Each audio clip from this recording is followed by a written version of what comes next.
Hi, I'm Ananya and I'm 16. And as a guest, we have today Amelia Jiang. And so I'm going to ask you a couple of questions. And, those are just something I'm pretty curious about. So I could just have a point of view as well. So, yeah, I wanted to ask what your definition of a successful art piece is, considering everybody has their own definition, right? So what is your definition? Yeah, for sure. So I think a successful art piece, it just has to come from you. So it's something that you want to express. And if you put work into it and it looks good, then it's a successful art piece. I mean, it's pretty subjective, I feel like, but just something that shows what you want to express, because when we're first learning to do art, a lot of the times we're just referencing other people's art styles or the work of others. But once you get to create something of your own, I think as long as you put the work into it, you put thought into it, it can be really successful. Yeah. So do you look at other people's art for inspiration, or do you just draw whatever comes in your head?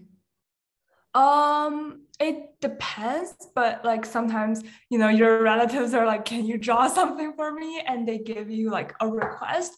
And in that case, I try my best to create something that's what they have in mind, in which case I would ask them do you have any references that match what you have in mind? And I would look for some images online or art of other people that match their style, and I would just try to match that, because if it's a gift for them, right, I want them to get what they have in mind when they ask me. But if it's just I'm creating something, I do look at references for really difficult to draw things. If you're draw a hand in this position, I'm not gonna be able to picture that.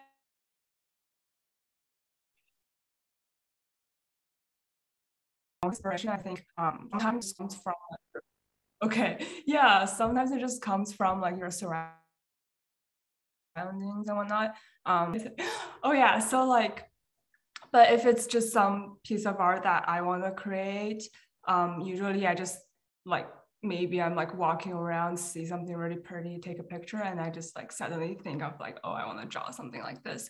So that's more random. But once I have something in mind, I would go online and find references, because I'm just not that good at capturing the shape of things by drawing something in my head. I can't imagine it that well. So a lot of the times I have to go online and look for references.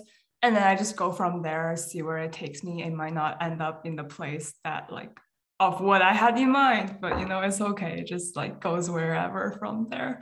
That's great. At least you get something and you're happy with it, right?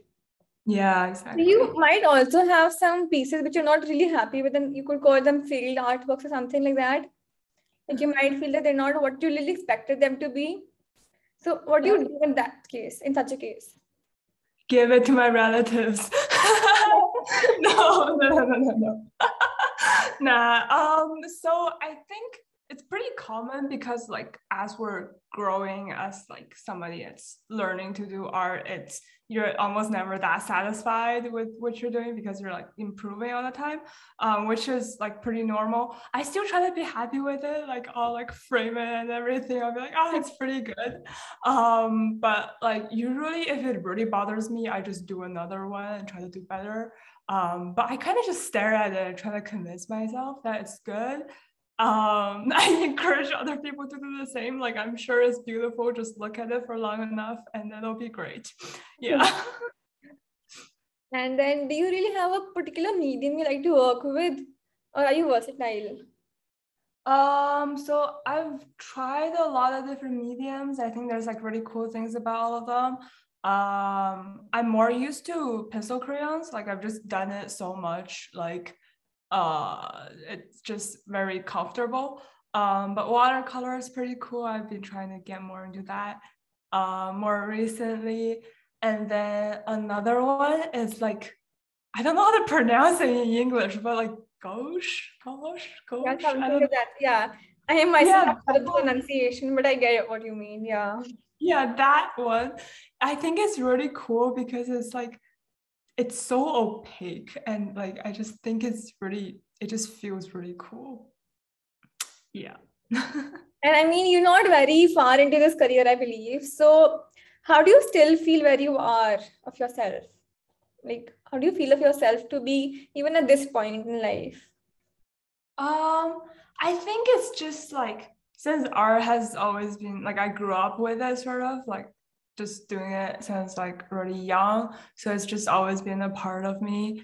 I feel like in terms of where I am, it just like goes everywhere with me. Like maybe I won't ever be like super good, like those maybe like videos you see online of people drawing and it's just crazy, right? Like I don't think I'll ever be like that, but I would still like keep drawing and just keep doing what I like, because I think it's like a good way of expressing myself and also just have something to do when you're bored.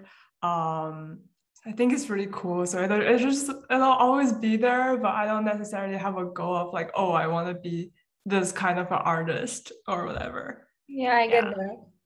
Mhm. That's pretty great. And I mean, you would still be successful, right? Even if not in this field, in something else, of course. So that's great. Yeah. Yeah. So thank you for being here today. And it's a pleasure to have you on.